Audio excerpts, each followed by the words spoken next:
જી નમસ્કાર. અમારી ચેનલમાં ફરીથી એક નવા વિડીયોમાં તમારું સ્વાગત છે. મિત્રો, તમે બધા મસ્ત હશો, મજામાં હશો. મિત્રો, જીએસઆરટીસી ડ્રાઈવર માટેની જે ભરતી જાહેર થયેલી એના ફોર્મ પણ ભરાઈ ગયેલા છે. હવે મિત્રો, એની તૈયારી કઈ રીતે સચોટ રીતે કરવી સિલેબસ પ્રમાણે, કે જેથી જે સિલેબસ છે એ પ્રમાણે સારી એવી મહેનત કરી અને આપણું સિલેક્શન નક્કી કરી શકીએ. તો એ માટે આપણે સિલેબસ પહેલાં જોઈશું અને સિલેબસ વિશે ચર્ચા કરી અને પછી એ પ્રમાણે આપણે તમામ વિડીયો સિલેબસ પ્રમાણે ડેલી બેઝ પર બનાવીશું, જેથી કરીને આવનારી પરીક્ષામાં તમને ઘણો એવો ફાયદો થાય. તો મિત્રો, ચેનલમાં નવા હોય તો ચેનલને સબસ્ક્રાઈબ કરી લેજો, વિડીયોને લાઇક અને શેર કરવાનું ન ભૂલતા. મિત્રો, સાથ અને સહકાર આપતા રહેજો. જો તમારો સાથ સપોર્ટ હશે તો આપણે જે કહ્યું એ પ્રમાણે સિલેબસ પ્રમાણે જે ટૉપિક આપેલા છે તમામ ટૉપિકના ફ્રી વિડીયો બનાવીશું અને એનું મટીરિયલ પણ તમને ફ્રીમાં મળશે. પરંતુ એક વખત સાથ સહકાર આપી જવો. ગઈકાલે જે સુરત મ્યુનિસિપલ કોર્પોરેશન ફિટરની એક્ઝામ હતી, તો આપણે ફક્ત 2 જ વિડીયો બનાવેલા હતા અને એ 2 જ વિડીયોમાંથી તમને જે છે ગ્રુપમાં પેપર અને જે પીડીએફ મૂકેલી છે તમે જોઈ શકો છો. ઘણા બેઠા પ્રશ્નો એની અંદરથી હતા. તો સ્માર્ટ વર્ક કરીને કઈ રીતે નોકરી મેળવવી, બરાબર. ઘણા તો તમને કેટલોય આપી દેશે. અગાઉ હેલ્પરમાં પણ એક આનંદની વાત એ છે કે અગાઉ હેલ્પરની પરીક્ષામાં પણ ઘણા વિદ્યાર્થી મિત્રોએ 3 બુકો ખરીદેલી, ઓનલાઈન કોર્સ પણ ખરીદેલો, તેમ છતાં બિચારાઓનો કંઈ ના પૂછાયો. મહેનત એળે ગઈ, પૈસા એળે ગયા. તો મિત્રો, જે પ્રમાણે તમે તૈયારી કરો છો તો એ તૈયારીનું તમને ફળ મળવું જોઈએ, નહીં તો પછી એનો કોઈ મતલબ નથી. તમારો સમય બગડે, તમારા પૈસા બગડે. તો એ પ્રમાણે સિલેબસ પ્રમાણે જે આઈએમપી પ્રશ્નો છે, આઈએમપી એટલે કે જે પૂછાવા લાયક પ્રશ્નો છે, તો એવા પ્રશ્નો આપણે વીણી અને જે છે આ પીડીએફ બનાવીશું અને સિલેબસ પ્રમાણે જે છે તમને વિડીયો શેર કરતા રહીશું અને એની પીડીએફ પણ તમને મળી જશે. તો ચેનલને સબસ્ક્રાઈબ કરવાનું ન ભૂલતા, વિડીયોને લાઈક કરવાનું ન ભૂલતા. તો ચાલો મિત્રો, સિલેબસ પ્રમાણે કઈ રીતે તૈયારી કરવી, તો સિલેબસ વિશે આપણે જે ચર્ચા કરી લઈએ. તો મિત્રો, આ જે છે તમારો ડ્રાઈવર માટેનો સિલેબસ. સામાન્ય જ્ઞાન ગુજરાતી માધ્યમ ધોરણ 12 કક્ષાનું છે, 30 ગુણનું. રોડ સેફ્ટી ને ઓટો મિકેનિક ગુજરાતી માધ્યમ 20 ગુણનું છે. ગુજરાતી ભાષા અને વ્યાકરણ ગુજરાતી માધ્યમ ધોરણ 12 કક્ષાનું 20 ગુણનું. અંગ્રેજી ભાષા અને વ્યાકરણ અંગ્રેજી માધ્યમમાં ધોરણ 12 કક્ષાનું 10 ગુણનું છે. અને અંક ગણિત ગુજરાતી માધ્યમ 20 ગુણનું. તો મિત્રો, તમારે જે છે શરૂઆત ક્યાંથી કરવી, તો રોડ સેફ્ટી ને ઓટો મિકેનિક જે 20 માર્ક્સ તમને બેઠા મળી શકે એમ છે. કારણ કે રોડ સેફ્ટી પણ તમે વાંચશો એટલે તમને યાદ રહી શકશે. અને ઓટો મિકેનિક માટેનો હું તમને તમામ જે આઈએમપી પ્રશ્નો છે એ પ્રમાણે તમને ક્લિયર કરાવી દઈશું. કારણ કે ઓટો મિકેનિક મેં આઈટીઆઈમાં ભણાવેલું છે, બરાબર. ટીચિંગ છે, મને ટીચિંગનો અનુભવ છે. 7 થી 8 વર્ષ મેં આ વિશે ભણાવેલો છે, એટલે મને આઈડિયા છે કે કઈ ટાઈપના પ્રશ્નો પૂછાશે. કેમ કે હું હેલ્પરમાં પણ જે પ્રમાણે મેં કહ્યું હતું, દરેક વિદ્યાર્થીઓને કહ્યું હતું, જે મારા સ્ટુડન્ટો હતા ઓનલાઈન, મતલબ કે કોર્સ કે એવો નથી બનાવ્યો કે વેચ્યું નથી. મેં ફક્ત કોઈકના સારા પર્પઝ માટે કે કોઈકનું ભવિષ્ય બને એટલા માટે મેં ફ્રીમાં ભણાવેલું. અને 85+% જે 100 ગુણનું હતું એમાં 85+નું મારા વિડીયોમાંથી પૂછાયેલું, બરાબર. તો એ પ્રમાણે રોડ સેફ્ટી ને ઓટો મિકેનિક આટલું તૈયાર કરી લો એટલે તમારા 20 માર્ક્સ ક્લિયર થઈ જાય. પછી ગુજરાતી ભાષા અને વ્યાકરણ આ પણ તમને આવડશે, કેમ કે ગુજરાતી ભાષા પણ સહેલી છે અને એનું વ્યાકરણ પણ ઘણું સહેલું છે. એટલે આ પણ સહેલું છે. એ તમે ક્લિયર કરી દો એટલે 40 માર્ક્સ એ ને સામાન્ય જ્ઞાન, બરાબર, એના પણ આપણે વિડીયો બનાવીશું તો એ 30 માર્ક્સ, એટલે તમારે 40 ને 70 માર્ક્સ તો અહીંથી થઈ જશે, બરાબર. પછી અંકગણિત અને અંગ્રેજીમાં પણ તમારે થોડીક મહેનત કરવી પડશે. તમે 12 ધોરણ ભણ્યા છો 12 સુધી, તો તમને અંગ્રેજીનું પણ નોલેજ તો હશે જ, બરાબર. એટલે અથવા તો અંગ્રેજી ના હોય 12મામાં તો તમે મતલબ કે 10મામાં તો ફરજિયાત હતું, બરાબર. તો એ પ્રમાણે મિત્રો તમારે અંગ્રેજીમાં પણ તમે 10 માર્ક્સનો છે 5-6 ગુણ તો લાવી શકો અંદાજિત. અને અંકગણિત જે ધોરણ 10 કક્ષાનો છે નોર્મલ હશે, એવું હાર્ડ નહીં હોય, બરાબર. તો પહેલું જે છે આપણે થિયરિકલ જે છે એ ક્લિયર કરી દો, જે થિયરિકલ છે, પછી તમારે અંકગણિત લેવાનું, બરાબર. કારણ કે જે છે આ તમે વાંચશો એટલે તમને જલ્દી યાદ રહી જશે. તો આજે જે આપણે જે ચર્ચા કરીશું ઓટો મિકેનિકના જેટલા પણ આઈએમપી પ્રશ્નો છે બધા તમને તમારી સામે મૂકી દઈશું. તો એનું ચિંતા ના કરતા, ઓટો મિકેનિક મેં ખુદ ભણાવેલું છે, કારણ કે મેં જે છે ITI ગાંધીધામમાં નોકરી કરેલી છે. તો તમામ એના જે છે ઓટો મિકેનિકના જે આઈએમપી પ્રશ્નો છે તમામ તમને મળી જશે. તો એ પહેલાં તમને એક રિક્વેસ્ટ છે કે જો તમારો સાથ સપોર્ટ હશે તો આ સિલેબસ ક્લિયર કરાવીશું, નહીં તો પછી કોઈ મતલબ નથી. તો વધુમાં વધુ વિડીયો શેર કરજો.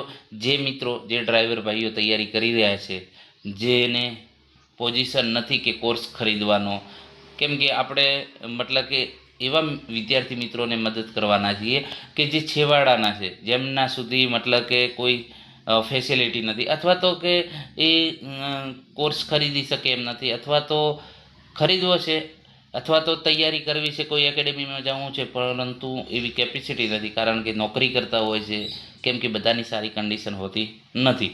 એટલા માટે તમને કહેવા માગું છું કે વધુમાં વધુ વિડીયો શેર કરજો, કારણ કે એક વિડીયો શેર કરવાથી ઘણાનો જિંદગી બદલી શકે છે. અગાઉ હેલ્પરની વાત કરું તો હેલ્પરમાં એક વિદ્યાર્થી મિત્રએ પોતે તૈયારી કરતો હતો, પણ બીજા 5 મિત્રોને એણે શેર કર્યા અને એ પોતે તો પાસ થયો, હાલ નોકરી કરે છે. બીજા 5 એના ફ્રેન્ડ પણ આજે નોકરી કરી રહ્યા છે હેલ્પરમાં. આ એનો ફાયદો છે શેર કરવાથી મિત્રો. તો મિત્રો આ જે છે તમારો સિલેબસ છે. સિલેબસ પ્રમાણે આપણે રોડ સેફ્ટી, ઓટો મિકેનિક, બરાબર, રોડ સેફ્ટીના વિડીયો બનાવેલા છે આપણે. અને ઓટો મિકેનિક તમને 500 ઉપર પ્રશ્નો કરાવી લઈશું, 500+, બરાબર. એટલે જે IMP છે એટલું વાંચશો તો 100% તમે ફાઇનલ, તમારે ઓટો મિકેનિકનો એક પણ પ્રશ્ન નહીં જાય, બરાબર, એટલી ગેરંટી આપું છું. તો ચાલો મિત્રો, જે GSRTC ડ્રાઈવર માટે ઉપયોગી ઓટો મિકેનિકના IMP પ્રશ્નો. તો પ્રથમ નંબરનો પ્રશ્ન છે, 4 સ્ટ્રોક એન્જિનમાં એક સંપૂર્ણ સાયકલ દરમિયાન ક્રેન્કશાફ્ટ કેટલા આંટા ફરે છે અથવા તો ફેરા ફરે છે? તો જે 4 સ્ટ્રોક એન્જિનમાં એક સંપૂર્ણ સાયકલ દરમિયાન જે છે 2 આંટા ફરે છે, બરાબર. આ પ્રશ્ન વારે દરેક એક્ઝામમાં આવે છે. 4 સ્ટ્રોક એન્જિનમાં પાવર સ્ટ્રોક કયા ક્રમ પછી આવે છે? તો જે 4 સ્ટ્રોક એન્જિન છે એટલે કે આપણે 4 સ્ટ્રોક કહીએ છીએ, તો 4 સ્ટ્રોકમાં પાવર સ્ટ્રોક કયા ક્રમ પછી આવે છે? તો પહેલો છે સક્શન, કોમ્પ્રેસર, પાવર અને એક્ઝોસ્ટ. તો જે છે પાવર સ્ટ્રોક છે જે છે એ કોમ્પ્રેસર પછી આવે છે. ઓપ્શન બી સાચો જવાબ છે. તો કે કોમ્પ્રેસર પછી કમ્બશન થાય છે, જે એન્જિનમાં આપણે જે પેટ્રોલ કે ડીઝલ, બરાબર, જે નાખીએ છીએ એ સક કરે, એટલે કે એને ખેંચે છે. પછી એમાં શું થાય છે? સક્શન ખેંચે છે, પછી એનું કોમ્પ્રેસર થાય છે, એટલે કે એનું મતલબ કે દબાણ થાય છે, અને એના પછી એના દબાણના લીધે એ જે છે સળગે છે, એટલે એના પછી પાવર સ્ટ્રોક થાય છે, બરાબર. ડીઝલ એન્જિનમાં હવા અને એન્જિનનું ઇગ્નિશન મુખ્યત્વે શેના કારણે થાય છે? ડીઝલ એન્જિનમાં હવા અને ઈંધણનું, એટલે કે જે ડીઝલ છે, બરાબર, તો એમાં હવા અને ઈંધણનું ઇગ્નિશન મુખ્યત્વે શેના કારણે થાય છે? તો એમાં હાઈ કોમ્પ્રેસર ટેમ્પરેચરના લીધે. જે છે કોમ્પ્રેસર પહેલો જે સ્ટ્રોક છે, બરાબર, એના પછી એનું કોમ્પ્રેસર થાય, એટલે કે દબાણ, બરાબર, દબાણ હાઈ દબાણ થાય એટલે પછી એમાં ગરમી ઉત્પન્ન થાય અને ગરમીના લીધે પછી શું થાય છે, એમાં ધડાકો થાય છે, પાવર પેદા થાય છે. તો કે હાઈ કોમ્પ્રેસર ટેમ્પરેચર. એના પછી પેટ્રોલ એન્જિનમાં ઇગ્નિશન માટે કયો ભાગ જરૂરી છે, તો પેટ્રોલ એન્જિનમાં સ્પાર્ક પ્લગ. બરાબર, ઓપ્શન બી સાચો જવાબ છે. ખાસ યાદ રાખજો, આ પ્રશ્ન આવશે પેટ્રોલ અને ડીઝલ. કઈ રીતે સળગે છે ને પેટ્રોલ, તો ડીઝલમાં શું છે, એમાં ગરમી ઉત્પન્ન થાય છે હાઈ કોમ્પ્રેશનના લીધે, અને એના લીધે જે ગરમીના લીધે પાવર અથવા તો ધડાકો થાય છે. અને જ્યારે પેટ્રોલમાં શું છે, એના માટે સ્પેશિયલ રચના છે, સ્પાર્ક પ્લગ આપેલો હોય છે. એન્જિનમાં સિલિન્ડરમાં પિસ્ટનની ગતિ કયા પ્રકારની હોય છે? એન્જિનના સિલિન્ડરમાં પિસ્ટનની ગતિ કયા પ્રકારની હોય છે, તો રેસિપ્રોકેટિંગ. એન્જિનના સિલિન્ડરમાં પિસ્ટનની ગતિ રેસિપ્રોકેટિંગ હોય છે, અપ ડાઉન. બરાબર, ઉપર નીચે એટલે રેસિપ્રોકેટિંગ છે. બરાબર. એના પછી વાત કરીશું, કનેક્ટિંગ રોડ કયા બે ભાગોને જોડે છે, તો કનેક્ટિંગ રોડ જે છે એ પિસ્ટન અને ક્રેન્કશાફ્ટને જોડે છે, પિસ્ટન અને ક્રેન્કશાફ્ટને. ક્રેન્કશાફ્ટનું મુખ્ય કાર્ય શું? જે ક્રેન્કશાફ્ટ છે એનું મુખ્ય કાર્ય શું છે, તો રેસિપ્રોકેટિંગ મોશનને રોટરી મોશનમાં બદલે છે. તો જે ક્રેન્કશાફ્ટ છે, બરાબર, જે હોરિઝોન્ટલ એટલે કે આડો આપેલો હોય છે, તો જે ક્રેન્કશાફ્ટ છે એ રેસિપ્રોકેટિંગ મોશન છે પિસ્ટન સિલિન્ડરને, તો એની જે રેસિપ્રોકેટિંગ જે એને ગોળમાં જે રોટરી મોશન એમાં બદલે છે. બરાબર.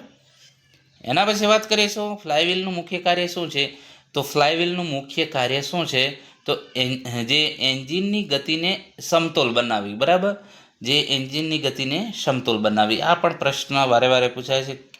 કેમ શાફ્ટનું મુખ્ય, હવે કેમ શાફ્ટ, બરાબર, અને જે છે ક્રેન્ક શાફ્ટ અલગ અલગ છે, કેમ શાફ્ટ અને ક્રેન્ક શાફ્ટ. કેમ શાફ્ટનું મુખ્ય કાર્ય શું છે, તો વાલ્વને યોગ્ય સમયે ઓપરેટ કરવા. બરાબર, જે વાલ્વ આપેલા છે યોગ્ય સમયે એને ખોલ બંધ કરવા. કેમ શાફ્ટ અને ક્રેન્ક શાફ્ટ બંનેની જે છે પોઝિશન પેરેલલ હોય છે. બરાબર, ઉપર અને નીચે આમ બંને આડી હોય છે, પણ એને એકબીજાને પેરેલલ હોય છે. કેમ શાફ્ટ અને ક્રેન્ક શાફ્ટ અલગ છે, ધ્યાન રાખજો. ક્રેન્ક શાફ્ટનું કામ છે જે રેસિપ્રોકેટિંગ મોશન છે એને રોટરીમાં ચેન્જ કરે છે, જ્યારે કેમ શાફ્ટ છે વાલ્વને ઓપન બંધ કરે છે. બરાબર, ઓપન ક્લોઝ કરે છે. એન્જિનમાં ઇન્ટેક વાલ્વનું કાર્ય શું છે? એન્જિન જે છે ઇન્ટેક વાલ્વનું કાર્ય શું છે, તો ફ્રેશ ચાર્જ એરને સિલિન્ડરમાં પ્રવેશ આપવો, જે ઇનલેટ વાલ્વ છે. બરાબર, એન્જિનમાં ઇનલેટ વાલ્વનું કાર્ય શું છે, તો કે ફ્રેશ ચાર્જ અથવા તો જે ફ્રેશ એર છે એને સિલિન્ડરમાં પ્રવેશ આપવા માટે. એક્ઝોસ્ટ વાલ્વનું કાર્ય શું છે, તો કે દહન પછીના જે ગેસીસ છે એને બહાર કાઢવા માટે. ઓપ્શન બી સાયલેન્સર માટે જે બહાર નીકળી જાય છે.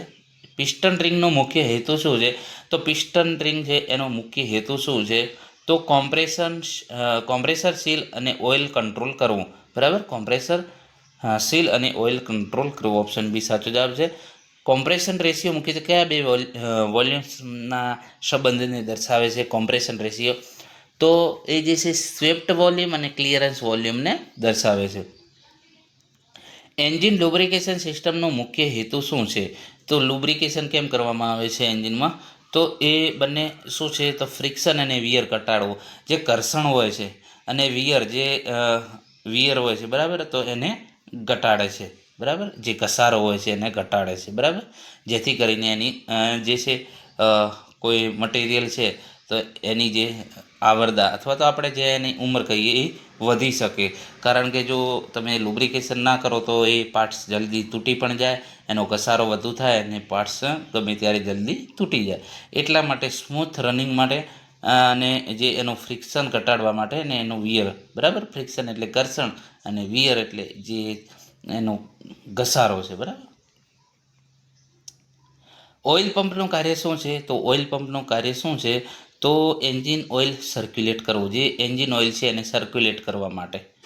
એના પછી ઓઇલ ફિલ્ટર શા માટે વપરાય છે, તો ઓઇલ ફિલ્ટર જે છે એન્જિન ઓઇલમાંથી ઇમ્પ્યુરિટીઝ દૂર કરવા માટે, જે પણ જે છે અંદર જે ઓઇલમાં કંઈ પણ કચરો છે એ દૂર કરવા માટે. એન્જિન કુલિંગ સિસ્ટમનો મુખ્ય હેતુ શું છે, તો એન્જિનનું યોગ્ય ઓપરેટિંગ ટેમ્પરેચર જાળવવું. એન્જિન કુલિંગ સિસ્ટમનું કામ એ છે કે જે એનું જે ટેમ્પરેચર છે ઓપરેટિંગ જે નક્કી કરેલું હોય કે આટલું હોવું જોઈએ તો એ પ્રમાણે એને જાળવે છે, ઠંડુ રાખે છે. રેડિએટરનું મુખ્ય કાર્ય શું છે? તો કુલન્ટમાંથી ગરમી બહાર કાઢવી. જે રેડિએટર જે છે તો એનું કાર્ય એ છે કે કુલન્ટ જે છે એમાંથી ગરમી બહાર કાઢવી. થર્મોસ્ટેટ, મિત્રો આ પ્રશ્નો મોસ્ટ આઈએમપી છે. થર્મોસ્ટેટનું જે વાલ્વનું મુખ્ય કાર્ય કયું છે? તો કુલન્ટ ફ્લોને ટેમ્પરેચર પ્રમાણે નિયંત્રિત કરવું. થર્મોસ્ટેટનું વાલ્વનું મુખ્ય કાર્ય શું છે? તો કુલન્ટ ફ્લોને ટેમ્પરેચર પ્રમાણે નિયંત્રિત કરવું. મિત્રો જૂના પેપર પણ જોઈ લેજો, જૂનું પેપર પણ આપણે સોલ્યુશન કરાવીશું. વોટર પંપનું કાર્ય શું છે? તો કુલન્ટ સર્ક્યુલેટ કરવું, બરાબર. એલ ફિલ્ટર, મિત્રો આ ફરીથી પાછા પેલું થયું છે. ડીઝલ એન્જિનમાં ફ્યુલ ઇન્જેક્શન સિસ્ટમનું મુખ્ય કાર્ય શું છે? તો જે ડીઝલ એન્જિનમાં ફ્યુલ ઇન્જેક્શન સિસ્ટમનું મુખ્ય કાર્ય શું છે કે યોગ્ય સમયની યોગ્ય માત્રામાં ફ્યુલ પહોંચાડવું, બરાબર. ઇન્જેક્ટર નોઝલનું કાર્ય શું છે? તો ઇન્જેક્ટર નોઝલનું મુખ્ય કાર્ય ફ્યુલને યોગ્ય રીતે એટોમાઇઝ અથવા તો સ્પ્રે કરવું, બરાબર. આ પ્રશ્ન મિત્રો વારે વારે પૂછાય છે. ક્લચનું મુખ્ય કાર્ય શું છે? તો આ તમને ખબર હોવી જોઈએ ડ્રાઈવર તરીકે કે ક્લચનું મુખ્ય કાર્ય શું છે? તો એન્જિન અને ટ્રાન્સમિશન વચ્ચે પાવર જોડવો અથવા તો અલગ કરવો, બરાબર. ક્લચ પ્લેટ સામાન્ય રીતે કયા બે ભાગો વચ્ચે કાર્ય કરે છે? તો ફ્લાયવ્હીલ અને પ્રેશર પ્લેટ વચ્ચે, બરાબર. ફ્લાયવ્હીલ અને પ્રેશર પ્લેટ વચ્ચે. ગિયર બોક્સનું મુખ્ય કાર્ય શું છે? તો વેહિકલ સ્પીડ અને ટોર્ક માટે ગિયર રેશિયો બદલવો, બરાબર. ગિયર બોક્સનો જે વેહિકલની સ્પીડ છે અને ટોર્ક માટે એનો ગિયર રેશિયો બદલવા માટે, બરાબર, એનું મુખ્ય કાર્ય. ડિફરન્શિયલનું મુખ્ય કાર્ય, આ પણ પ્રશ્ન પૂછાય છે. તો ડિફરન્શિયલનું મુખ્ય કાર્ય છે વળાંક વખતે બંને ડ્રાઇવિંગ વ્હીલને અલગ સ્પીડથી ફરવા દેવા, બરાબર. મોસ્ટ આઈએમપી પ્રશ્ન છે મિત્રો, આ આવશે ને 100% આવશે. પ્રોપેલર શાફ્ટનો મુખ્ય ઉપયોગ ક્યાં થાય છે? તો પ્રોપેલર શાફ્ટનો મુખ્ય ઉપયોગ જે છે ગિયર બોક્સમાંથી ડિફરન્શિયલ સુધી પાવર પહોંચાડવા માટે. યુનિવર્સલ જોઈન્ટ, આ પણ મોસ્ટ આઈએમપી પ્રશ્ન છે. યુનિવર્સલ જોઈન્ટનો મુખ્ય ઉપયોગ શા માટે થાય છે? તો ઓપ્શન બી સાચો જવાબ. શાફ્ટના એંગલમાં ફેરફાર હોવા છતાં પાવર ટ્રાન્સમિટ કરવા માટે, બરાબર. મોસ્ટ આઈએમપી પ્રશ્ન. બ્રેક સિસ્ટમનો મુખ્ય હેતુ શું છે? બ્રેક સિસ્ટમ કેમ રાખવામાં આવે છે? તો કે વ્હીકલને ધીમું અથવા તો સ્થિર કરવા માટે. આ પણ તમને પરીક્ષામાં પૂછાઈ શકે એમ છે. હાઇડ્રોલિક બ્રેક સિસ્ટમમાં પ્રેશર કયા પ્રવાહી દ્વારા ટ્રાન્સમિશન થાય છે? તો ઓપ્શન બી સાચો, બ્રેક ફ્લુઇડ, બરાબર. માસ્ટર સિલિન્ડરનું મુખ્ય કાર્ય શું છે? તો માસ્ટર સિલિન્ડરનું મુખ્ય કાર્ય છે મિકેનિકલ ફોર્સને હાઇડ્રોલિક પ્રેશરમાં રૂપાંતરિત કરવું. ઓપ્શન એ સાચો જવાબ છે. બ્રેક બ્લેડિંગ શા માટે કરવામાં આવે છે? આ ડ્રાઈવરોને ખબર હોવી જોઈએ. બ્રેક બ્લેડિંગ શા માટે કરવામાં આવે છે? તો એમાંથી હાઇડ્રોલિક જે બ્રેક સિસ્ટમમાંથી ટ્રેપ્ડ એર કાઢવા માટે, બરાબર. સ્ટીયરિંગ સિસ્ટમનું મુખ્ય કાર્ય શું છે? તો આ નોર્મલ પ્રશ્નો છે, આવા જ પ્રશ્ન પૂછાતા હોય છે અને પેપર જોઈ લેજો જૂના.